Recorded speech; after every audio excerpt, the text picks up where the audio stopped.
warahmatullahi wabarakatuh. Alhamdulillahilladzi arsala rasulahu bil huda wa dinil haqq liyudhhirahu 'ala dini kullihi wa kafa billahi shahida. Asyhadu an la ilaha illallah wahdahu la syarika lah wa asyhadu anna Muhammadan abduhu wa rasuluhu la nabiyya wa la rasulahu ba'dah. Allahumma salli wa sallim wa barik ala sayyidina wa habibina wa maulana Muhammad wa ala alihi wa ashabihi wa man tabi'ahum bi ihsanin li yaumil qiyamah. Qala tabaraka wa ta'ala fi kitabihil karim, ya ayyuhalladzina amanu taqullaha haqqa tuqatih wa la tamutunna illa wa antum muslimun. Qala Rasulullah sallallahu alaihi wasallam, ittaqillaha haitsuma kunta wa atbi sayyi'atal hasanata tamhuha wa khaliqin nasa bi khuluqin hasanin, amma ba'd. Baik jamaah salat tarawih Masjid Muhajirin, alhamdulillah kita panjatkan rasa syukur kita kepada Allah Subhanahu wa taala pada malam hari ini. Kita masih diberikan kesehatan oleh Allah Subhanahu wa taala sehingga kita bisa menjalankan salah satu amalan yang utama di bulan Ramadan, yaitu menjalankan salat tarawih secara berjamaah. Semoga apa yang kita lakukan menjadikan kita lebih dekat lagi dengan Allah, lebih bisa lagi menjalankan kewajiban-kewajiban atau amalan-amalan sunnah yang lainnya. Salawat serta salam tercurah pada suri tauladan kita Nabi besar Muhammad sallallahu alaihi wasallam, pada keluarga beliau, sahabat beliau, dan semoga kita semua bagian dari umatnya Rasulullah yang diakui oleh beliau. Jadi bukan hanya pengakuan sepihak dari diri kita, tapi juga kita mendapatkan pengakuan dari baginda Nabi Muhammad sallallahu alaihi wasallam. Jamaah yang dimuliakan Allah Subhanahu wa taala, pada kesempatan yang berbahagia ini kita akan membahas tentang falsafah ibadah yang pernah ditulis oleh ulama besar yang bernama Is bin Abdus Salam. Jadi Imam Is bin Abdus Salam itu menulis kitab namanya Maqasidul Ibadat, falsafah ibadah, agar ibadah yang kita kerjakan di bulan Ramadan itu maksimal, sehingga kita harus ngerti filosofi ibadah terlebih dahulu jamaah. Karena terkadang ada orang menjalankan ibadah itu motivasinya masih berkaitan dengan duniawi. Ada orang rajin sedekah, pengen usahanya lancar, dagangannya laris. Dia mengerjakan sholat duha, pengen badannya sehat dan lain sebagainya. Secara motivasi, kalau dia melakukan itu sebenarnya tidak masalah. Akan tetapi mari kita dengarkan apa yang dijelaskan oleh Imam Is bin Abdus Salam, biar kita ngerti apa sih goal dalam menjalankan ibadah itu. Beliau mengatakan di sini maksudul ibadati kulliha at-taqarrub ilallah subhanahu wa ta'ala. Seluruh aktivitas ibadah yang kita kerjakan itu goalnya adalah taqarrub. Taqarrub itu artinya mendekat kepada siapa? Allah. Cuman pertanyaannya, kalau mendekat kepada Allah itu gimana wujudnya, gitu kan? Kalau kita mendekat ke Masjid Muhajirin ya gampang, kita bisa mempraktekkan. Tapi mendekat kepada Allah itu gimana? Orang Allahnya sendiri nggak bisa kelihatan. Kan gitu nih Pak, pertanyaan lanjutannya. Makanya kata Imam Is bin Abdus Salam, wal qurbu min dzatihi muhalun. Kalau kita mendekat kepada Allah secara fisik itu satu hal yang mustahil. Jangan kita samakan mendekat kepada Allah seperti kita mendekat kepada benda-benda yang ada di dunia. Itu satu hal yang mustahil, gak mungkin bisa dilakukan. Dengung ya. Sebentar. Seperti itu. Jadi al-qurbu min dzatihi muhalun. Saya ulangi lagi.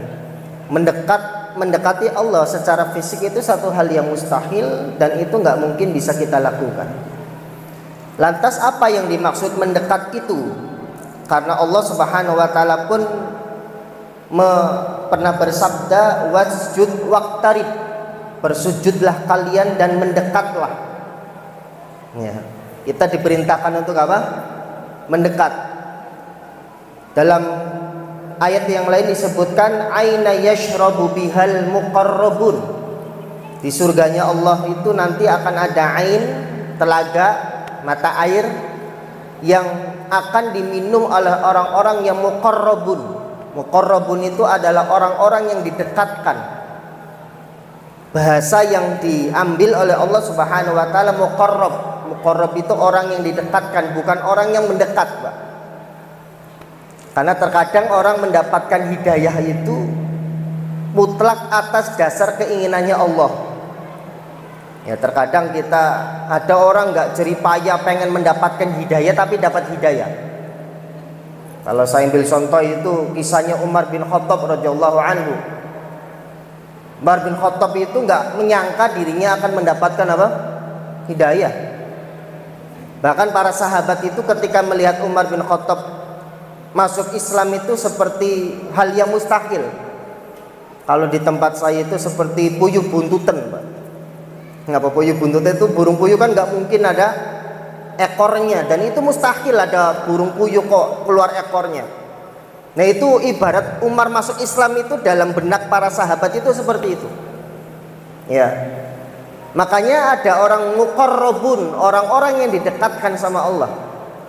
Jadi orang-orang yang dipilih sama Allah Subhanahu wa taala untuk mendekat kepada Allah. Nanti kita akan jelaskan apa yang dimaksud dekat dengan Allah. Maka jemaah yang dimuliakan Allah Subhanahu wa taala, sekarang wa ya'ni at-taqarrub ila Allah azza wa jalla qurbu min judihi wa ihsanihi al-mukhtasaini bi ibadihil mu'minin. Yang dimaksud dekat kata Allah Subhanahu wa taala dalam firman-Nya tadi adalah taqarrub min judihi.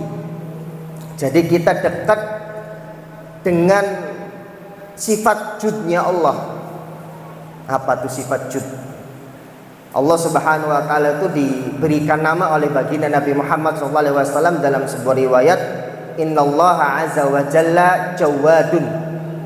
Allah Subhanahu wa taala itu memiliki sifat nama jawad. Jawad itu maha pemberi. Ya, maha pemberinya itu dalam bahasa Arab ada kata ato. Ato itu yang memberi juga maknanya. Tapi kalau jud itu memberinya sering dan terkadang memberinya itu tanpa diminta kemudian dia memberi. Ya, itu namanya jud. Ya. Kalau diistilahkan kita mungkin bahasa kita dermawan. Orang nggak diminta itu ujuk-ujuk memberi. Dan Allah Subhanahu wa taala memiliki sifat itu. Dan ketika Allah Subhanahu wa taala memberi tidak sebagaimana makhluk memberi kepada makhluk yang lainnya. Kalau kita kan memberi sesuatu kepada orang lain itu kan ada tendensi biasanya. Ya, entah artinya ada tendensi tandanya kalau orang itu nggak terima kasih kita merasa kecewa. Tapi kalau Allah Subhanahu wa taala memberikan sesuatu nggak pernah kecewa, Pak. Karena Allah Subhanahu wa taala nggak membutuhkan makhluk. Karena Allah Subhanahu wa taala entah dia mau kafir, mau fasik, mau apa terserah urusanmu. Itu Allah. Tapi kalau manusia ketika memberi sesuatu itu mesti ada tendensi. Ada tujuan yang ada pengennya ada feedbacknya gitu, ada timbal baliknya. Kenapa kok manusia seperti itu? Ya wajar sih. Dalam ayat Al-Quranul Karim pun disebutkan wa tuhibbunal mala hubban jamma. Karena memang manusia itu kalau cintanya kepada harta itu kayak cintanya mati-matian, betul. Ya. Sehingga ketika kita memahami bahwa Allah itu memberi, jangan kita pahami sebagaimana kita memberi kepada sesama makhluk. Ya. Kalau kita memberi sesama makhluk itu terkadang ada tujuan untuk mendapatkan dukungan lah, untuk mendapatkan pujian lah, untuk jadikan pagar mangkok lah, semacam-macam lah, ada nuansa-nuansa keinginan, harapan yang timbul dari apa yang kita lakukan, apa yang kita berikan. Tapi Allah Subhanahu wa taala tidak ada tujuan apapun kecuali untuk mengasihi makhluk-makhluknya. Jamaah yang dimuliakan Allah Subhanahu wa taala. Kemudian ya, jud tadi saya artikan kepada makna jud. Maksudnya dekat kepada apa yang Allah Subhanahu wa taala berikan, itu maksudnya apa? Jadi begini jamaah, kalau kita menjalankan ibadahnya benar, kita mampu mendeteksi keberadaan Allah Subhanahu wa taala pada diri kita. Nanti wihdatul wujud ini bukan. Maksudnya begini jemaah, karena sebenarnya kenikmatan-kenikmatannya Allah Subhanahu wa taala yang diberikan kepada kita sebegitu banyak yang gak bisa dihitung. Kan kita sering ngomong kan, ya, kenikmatan Allah itu kalau dihitung nggak bakal bisa. Ya, sebanyak pena yang kita miliki untuk mencatat kenikmatan Allah nggak bisa. Tapi persoalannya kita bisa mendeteksi itu atau tidak. Kalau kita kesulitan mendeteksi pemberiannya Allah Subhanahu wa taala, mesti ada masalah, Pak. Apa masalahnya? Ibadah kita. Kalau ibadah kita benar, kita akan mendekatkan diri kita kepada Allah. Dekat bukan secara fisik, ya, tapi kita mampu mendeteksi kebaikan-kebaikannya Allah, anugerah-anugerahnya Allah, kenikmatan-kenikmatannya Allah. Makanya Imam Syafi'i rahimahullah pernah berkata, as-sihhatu tajun ala ru'usil as-sihha la yarahu illa al-mardha. Kesehatan itu, kata beliau, ibarat seperti mahkota yang dikenakan di atas kepala orang-orang yang sehat. Yang mampu mendeteksi mahkota tersebut hanya orang-orang yang sakit. Artinya mata ini sebenarnya ada nikmatnya kan. Cuman kita nggak pernah iktiraf, nggak pernah mengakui bahwa ini kenikmatan. Orang yang mampu memandang mata itu sebagai kenikmatan, itu hanya orang yang sakit mata. Orang yang mampu mendeteksi jantung itu nikmat, itu yang orang yang sakit jantung. Orang yang bisa mendeteksi kenikmatan ginjal, itu hanya orang yang sakit ginjal. Kenapa kita nggak bisa mendeteksi itu semua? Masa nunggu sakit dulu gitu? Ya. Ini faktornya adalah ibadah kita jemaah. Karena ibadah kita benar, ya, kita akan menjadi makom yang mana Allah Subhanahu wa taala memberikan sifat la khaufun 'alaihim wa lahum yahzanun. Dia nggak pernah ada rasa khawatir, nggak pernah ada rasa takut. Di dalam teori agama kita kan semakin tinggi ibadah seseorang, semakin gede ujiannya ya. Kenapa kok Allah Subhanahu wa taala memberikan teori semakin tinggi imannya, semakin banyak ujiannya dan semakin berat ujiannya, tapi dalam satu sisi yang lain Allah Subhanahu wa taala memberikan sifat dia tidak pernah takut, tidak pernah sedih. Aneh nggak, Pak? Ya. Harusnya kan orang yang banyak ujian kan banyak sedihnya, ya kan? Tapi Allah Subhanahu wa taala memberikan apa? Sifat dia nggak pernah ada rasa khawatir, dia tidak pernah memiliki rasa sedih. Padahal faktanya, aslinya dalam realita kehidupannya dia banyak sekali problematika kehidupan yang ia hadapi. Kok bisa seperti itu? Itu pertanyaannya. Orang yang menjalankan ibadah dengan baik itu dia pintar mendeteksi kenikmatan-kenikmatan yang ada pada dirinya. Fokusnya bukan pada masalah yang ia sedang hadapi, tapi fokusnya adalah melihat kenikmatan yang tersisa yang ia miliki. Ingat kisahnya salah seorang sahabat yang terakhir meninggal dunia. Beliau hidup sebatang kara di tengah padang pasir. Ya, awalnya ditemani sama anaknya. Akan tetapi anaknya itu meninggal dunia. Meninggal terlebih dahulu, meninggal duluan. Ya. Beliau dalam kondisi buta. Ya. Dalam kondisi apa? Lumpuh. Gak bisa apa-apa.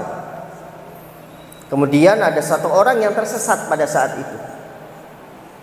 Orang ini tersesat melihat sosok sahabat yang terakhir ini, sahabat Nabi Muhammad SAW. Ketika dia, orang yang tersesat di padang pasir itu antara mati dan hidup, jemaah.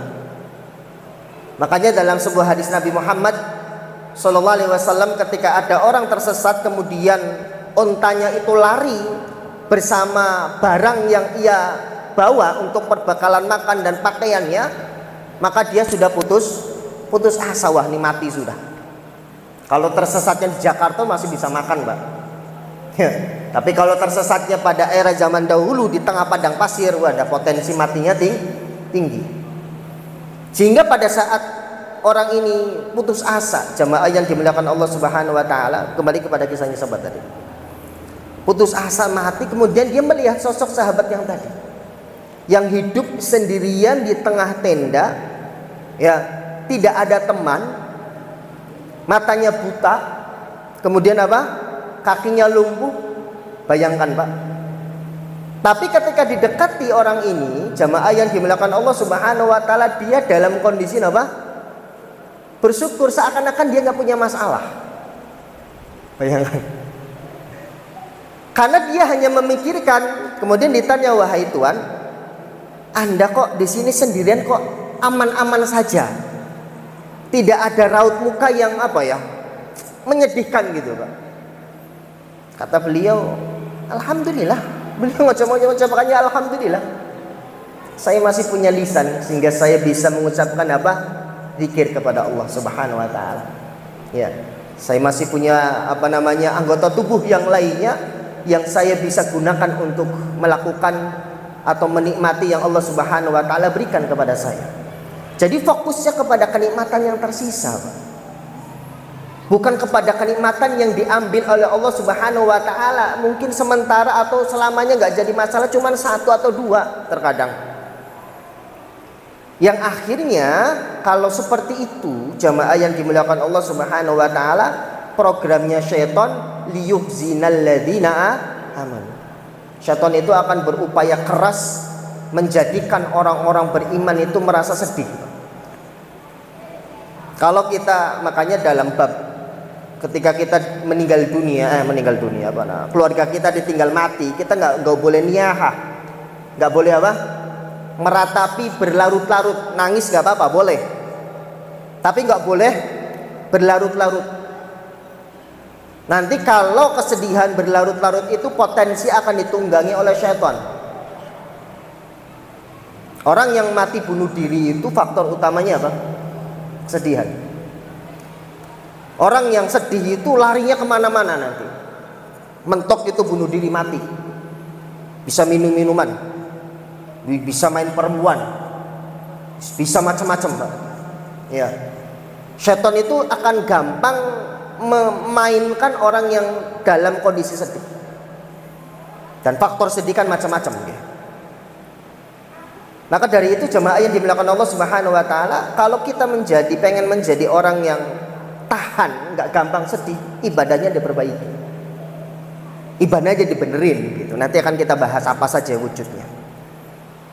Karena di dalam bulan Ramadan ini adalah bulan yang pas, sesuai dengan apa yang Allah Subhanahu wa taala inginkan, la'allakum tattaqun. Harusnya kita diberikan kesempatan oleh Allah Subhanahu wa taala menjadi hamba yang bertakwa, kita gapai seoptimal mungkin, semaksimal mungkin. Gitu. Maka jemaah yang dimuliakan Allah Subhanahu wa taala, seperti itu ya. Kemudian bentuknya apa? Kalau kita pengen dekat, optimal, maksimal menjalankan ibadah supaya bisa mampu mendeteksi keberadaannya Allah, bukan zatnya ya, tapi apa?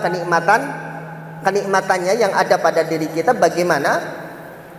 Salah satunya adalah di sini dikatakan wa ayyu amilu mutaqarribu ilaihi muamalatan min taqarrubin ilaihi bi ta'ati wa ta'dimi wal khudu'i wa tafkhim.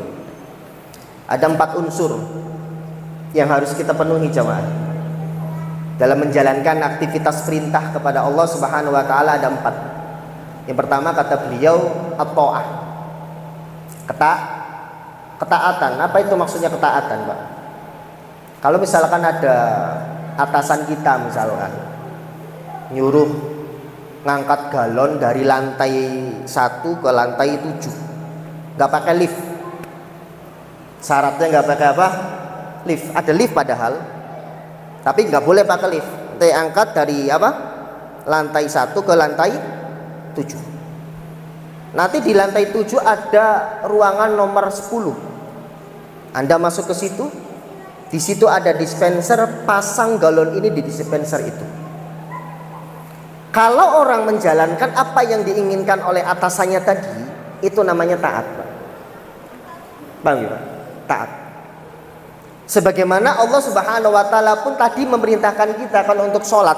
Namanya sholat itu diawali dengan takbir, diakhiri dengan salam. Kita lakukan sesuai apa yang Allah inginkan, itu namanya ketaatan.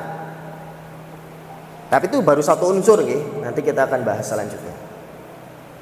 Kalau kita diperintahkan sama Allah sholat itu menghadap kiblat. Dulu sholat itu pernah menghadap Baitul Maqdis, tapi Allah Subhanahu wa taala rubah. Pengen Allah Subhanahu menginginkan ke Ka'bah, ya kita manut saja. Itu namanya taat. Kalau seandainya Allah merubah ke Borobudur, kita laksanakan. Cuman kan nggak ada nabi setelah Nabi Muhammad, jadi insya Allah itu kiblat terakhir. Itu ketaatan, Pak. Yang kedua, ta'zim. Ta'zim itu ada rasa ungkapan pengagungan di dalam hati kita. Kepada siapa? Kepada yang memerintahkan. Kalau tadi karyawan yang disuruh dari lantai bawah ke lantai atas, itu bisa aja dongkol, Pak. Hatinya bisa mangkal, hatinya bisa nggak ridho itu. Nggak masuk akal nih orang, ya, menyuruh ngangkat galon dari lantai 1 ke lantai 7 tanpa menggunakan lift. Nyiksa. Mungkin ada rasa dongkol di situ. Berarti di dalam hatinya dia menjalankan ketaatan, tapi tidak bisa merasakan, menghadirkan, mengagungkan yang memerintahkan. Tapi kalau dalam sesama makhluk ya enggak. Tetap taat, nggak ada. Yang penting kan kalau sesama makhluk itu kan kita nggak usah melibatkan hati, gitu. Karena makhluk itu yang dibutuhkan apa? Respon fisik saja sudah. Hati itu ya kita nggak bisa mendeteksi juga. Karena kita menjalankan perintahnya itu Sang Khalid kepada siapa? Yang menciptakan kita, yang mengetahui zahir dan batin, sehingga kita harus melibatkan hati, jemaah. Kalau kita hanya sekedar fisiknya saja kita menjalankan ketaatan, nanti jadi orang munafik. Orang munafik itu sholat, Pak. Orang munafik itu puasa loh, bahkan jihad. Tapi di dalam hati mereka ada pengingkaran, dalam hati mereka tuh nggak sama sekali mengagungkan Allah. Makanya di dalam ibadah kita nggak boleh ada riak, kan. Orang kalau sudah ibadahnya ada riaknya, nggak bakal mengagungkan Allah, sudah nggak mungkin. Karena Allah di dalam hatinya sudah hilang. Makanya di dalam sholat kita kan kita diawali dengan apa? Allahu Akbar. Supaya ngeleng lain itu kecil, Pak. Bahkan kalimat Allahu Akbar itu diulang-ulang di dalam sholat kita. Supaya apa? Supaya kita begitu pindah gerakan, oh kembali lagi Allah itu maha besar loh. Jangan sampai di dalam hati kita ada sesuatu yang besar melebihi kebesarannya siapa? Allah. Kalau kita bisa merasapi ibadah sholat itu seperti itu, sebenarnya itu ini kan ada 88 halaman, Pak. Jadi setiap gerakan sholat, praktek puasa itu dijelaskan, dijabarkan semua sama Imam Is bin Abdul Salam. Mulai dari tangan, kenapa kita ngangkat tangan? Kenapa kita takbir? Kenapa kita baca Fatihah? Kenapa kita baca doa iftitah? Itu dijelaskan semua sama Is bin Abdul Salam. Kenapa kita berdiri dalam sholat? Tapi saya nggak bahas ke situnya. Kita awal aja dulu muqaddimah. Nah, harus ada ta'zim, jemaah. Ya, harus ada apa? Ta'zim. Salah satu bentuk ta'zim itu makanya ketika kita ingin menjalankan ibadah, persiapkan pakaian yang terbaik. Itu bentuk ta'zim, Pak. Bentuk menghormati. Ya. Jadi kalau kita pakai pakaian wewangian, kemudian pakaian sholat baju koko itu bukan hanya di masjid saja. Kalau kita nggak pas, nggak sholat jamaah juga prakteknya harusnya sama. Karena kita sedang menghadap Allah, bukan menghadap orang-orang yang ada di masjid. Kalau kita menggunakan pakaian sholat hanya di masjid tok, berarti motivasi kita hanya untuk penampilan, bukan untuk mengagungkan siapa? Allah Azza wa Jalla. Jadi ekspresi takzimnya itu seperti itu. Ibarat kita salah satu bentuk menghormati ketika kita mendapatkan undangan dari siapa? Dari tetangga kita. Kan kita nggak mungkin pakai pakaian yang sembarangan. Bentuk apa? Bentuk menghormati tetangga sebenarnya. Dia punya hajat supaya nggak malu-maluin lah. Itu sebenarnya menggunakan kacamata sosial pun sudah seperti itu, Pak. Hal yang ya harusnya dilakukan gitu maksudnya. Maka jemaah yang dimuliakan Allah Subhanahu wa taala gitu. Jadi harus ada unsur ta'zimnya. Kita memandang siapa? Yang memerintahkan itu adalah zat yang pantas untuk dihormati, pantas untuk diagungkan, pantas untuk dipuji. Harus ada rasa itu di dalam hati. Yang ketiga, khudu. Khudu itu melihatnya kepada diri kita. Itu sebenarnya dampak dari ta'zim tadi. Dampak dari apa? Ta'zim. Khudu itu adalah kalau secara bahasa artinya merendahkan diri. Maksudnya merendahkan diri itu gimana? Dia melihat dirinya tidak ada kekuatan sama sekali, tidak ada nilainya sama sekali di hadapan Rabb kita ketika kita menjalankan ibadah. Makanya kan ada sebuah ungkapan la haula wala quwata illa billah. Enggak ada daya dan upaya. Kita tuh nggak ada apa-apanya, Pak. Ya. Kalau sudah menghadap Allah itu kita rendahkan serendah mungkin. Ya. Bentuk khudu kita, bentuk apa? Kerendahan kita bahwa nggak ada nilainya sama sekali di hadapan Allah. Dan itu harus dirasakan dalam menjalankan aktivitas ibadah. Yang terakhir ya, tafkhim. Tafkhim itu adalah pujian sebenarnya. Ya. Jadi orang-orang yang ibadahnya benar, mesti dia nggak capek memuji Allah Subhanahu wa taala, memuji pencipta kita, memuji Tuhan kita yaitu Allah Subhanahu wa taala. Nggak bakal ada rasa capeknya, Pak. Makanya kan orang-orang salah satu penghuni surganya Allah Subhanahu wa taala wadzakirina wadzakira. Orang-orang yang gampang dan sering memuji Allah Subhanahu wa taala. Itu dampak dari apa? Dari ibadah yang benar totalitas. Ya. Maka jamaah yang dimuliakan Allah Subhanahu wa taala, dari 4 unsur ini harus ada semua. Ketaatan, karena ada orang punya pemahaman salat kan intinya mengingat Allah.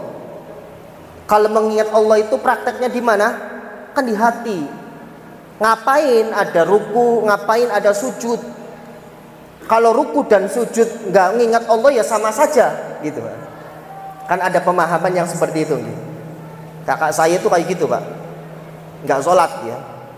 Ya, alasannya ya seperti itu dulu, tapi sekarang alhamdulillah udah sholat ya. Tapi kenapa kok demikian? Kenapa ini dianggap kekeliruan, salah? Bukankah Allah Subhanahu wa taala Maha mengetahui kalau tujuan sholat itu mengingat? Ya toh mengingat saja cukup. Jadi gini, Pak. Iblis itu ketika iblis itu adalah makhluk yang paling tahu Allah. Salah satu adalah makhluk yang tahu Allah. Iblis itu punya prestasi yang tinggi. Dan iblis itu mengagungkan Allah di dalam hatinya begitu kuat. Karena iblis ngerti hakikatnya Allah Subhanahu wa taala. Tapi iblis cacat dalam hal tidak mendapatkan ridhonya Allah Subhanahu wa taala di dalam satu bab, yaitu ketaatan. Iblis gak mau menjalankan perintahnya Allah, diperintahkan untuk apa? Sujud, tapi dia gak mau. Tapi secara hati sebenarnya iblis kan iri sama siapa? Adam alaihissalam. Itu kan irinya bukan iri duniawi seperti kita. Ya, bukan iri wah teman saya dagangannya lagi saya pengen lah. Enggak kayak gitu, Pak. Iblis itu iri sama Adam. Adam adalah makhluk yang tinggi di hadapannya Allah. Kok ada makhluk yang lebih hebat daripada saya di sisinya Allah? Iblis itu sebenarnya pengen mendapatkan prestasi di mana? Di hadapan Allah. Ya cuman karena sebab itu akhirnya cara pandangnya akhirnya jadi kacau. Ya, akhirnya dia nggak mau taat kepada apa? Perintahnya Allah Subhanahu wa taala untuk melakukan sujud sebagai tanda penghormatan kepada Adam alaihissalam yang pada saat itu dilakukan oleh semua makhluknya Allah di langit pada saat itu. Maka dari itu jemaah yang dimuliakan Allah Subhanahu wa taala ini harus balance, harus semuanya ada. Jadi ketaatan, rasa mengagungkan, rasa merendahkan diri, kemudian lisan ini harus ada senantiasa ingin memuji siapa? Allah Azza wa Jalla. Karena ibadah kita pun isinya pujian-pujian semua kan. Mulai dari Allahu Akbar sampai akhir itu pujian dan bentuk rasa tunduk kita kepada Allah. Pujian itu ya seperti subhanallah, itu kan pujian ya. Ya, itu bentuk pengagungan. Bentuk rasa khuduknya, khuduk itu rasa merendahkan diri kita berdoa kepada Allah. Karena orang yang meminta berarti dia merasa dirinya di bawahnya. Maka dari itu resapi betul ya ibadah-ibadah kita yang kita jalankan dan optimalkan betul, terutama di bulan Ramadan. Bulan Ramadan itu programnya cuma 2 aja aslinya, Pak. Kalau disebutkan sama Imam Ibnu Rajab Al-Hambali itu cuma 2. Jihadun bil lail, jihadun bin nahari bisyam, wa jihadun bil laili bil qiyam. Aktivitas jihad, beliau menggunakan istilah jihad karena prakteknya puasa itu enggak semudah yang kita bayangkan. Ya, untuk mencapai optimal dalam menjalankan ibadah. Kalau hanya sekedar menahan lapar dan haus saja anak-anak bisa, Pak. Anak yang belum sekolah, anak TK itu, Pak, sudah bisa, Pak. Ya, kalau hanya nahan lapar haus sampai sore.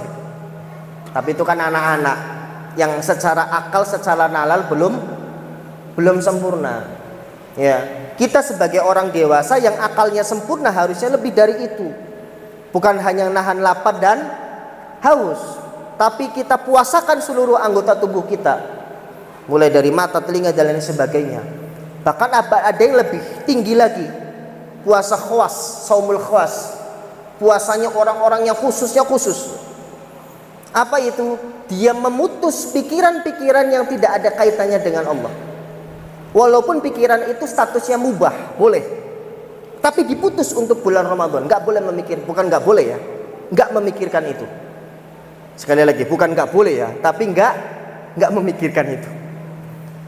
Jadi ulama-ulama zaman dahulu, wali-walinya Allah Subhanahu wa taala pada generasi awal itu, mereka di bulan Ramadan nggak kerja. Imam Syafi'i kan sudah tadi contoh ya yang sering kita dengar. Imam Syafi'i menghatamkan Al-Quran berapa kali? 60 ya. Berarti satu kali berapa? Satu hari 2 kali khatam. 2 kali khatam berarti 60 juz. 60 juz dalam menghatamkan satu hari itu kira-kira orang bisa kerja nggak, Pak? Kalau kita asumsikan bahwa bacaannya Imam Syafi'i itu rata-rata 15 menit dalam satu juz, Pak, ya itu sudah menghabiskan 8 sampai 9 jam. Ada sisa waktu 4 jam, 5 jam itu paling buat istirahat. Nggak mungkin buat kerja juga. Ya. Dan yang melakukan itu bukan hanya 1-2 orang. Pertanyaannya adalah kenapa beliau melakukan itu? Karena beliau nggak mau di bulan Ramadan itu memikirkan sesuatu yang aneh-aneh. Biar pikirannya itu Allah melalui sarana apa? Membaca Al-Quran. Nah itu kalau ini kan berat. Kita kayaknya nggak mungkin lah. Yang penting kita puasanya puasa somul am atau somul khos tadi ya. Kita memuasakan diri kita minimalnya nggak maksiat gitu aja lah. Makanya ada sebuah ungkapan saumun naim, naumus shaim ibadatun. Puasanya orang apa? Tidurnya orang puasa itu ibadah. Karena falsafahnya itu sebenarnya bukan dituntut untuk menjalankan ibadah. Ini ada orang yang kalau siang itu melakukan kemaksiatan. Sehingga kalau dia hidup nggak tidur, potensi melakukan kemaksiatannya tinggi. Buat tidur aja lebih baik. Karena tidur itu ibadah. Karena meninggalkan kemaksiatan itu ibadah. Jadi ibadah itu bukan hanya menjalankan perintah, tapi meninggalkan larangan juga ibadah. Ngoten nggih. Maka optimalkan di bulan Ramadan ini jamaah yang dimuliakan Allah Subhanahu wa taala, supaya kita kalau sudah dekat sama Allah, kita akan senantiasa di jalannya Allah. Nanti ada pemikiran-pemikiran yang menyimpang itu, entah Syiah, entah apos, aman insya Allah. Kita sudah punya antivirusnya. Minimalnya ibadah, kalau misalkan kita nyebur di satu pemikiran yang keliru, nanti kita akan diselamatkan sama siapa? Allah, dengan jalur peribadatan kita yang benar. Karena kita sudah dekat sama siapa? Allah Azza wa Jalla. Mungkin itu yang bisa saya sampaikan. Mudah-mudahan bermanfaat jamaah yang dimuliakan Allah Subhanahu wa taala. Ini saya serahkan ke MC atau ditutup langsung? Atau langsung? Oke, baik, kita akhiri dengan doa kafaratul majlis. Subhanaka Allahumma wa bihamdika asyhadu an la ilaha illa anta astaghfiruka wa atubu ilaik. Akhiru kalam wa da'wana alhamdulillah. Assalamualaikum warahmatullahi wabarakatuh.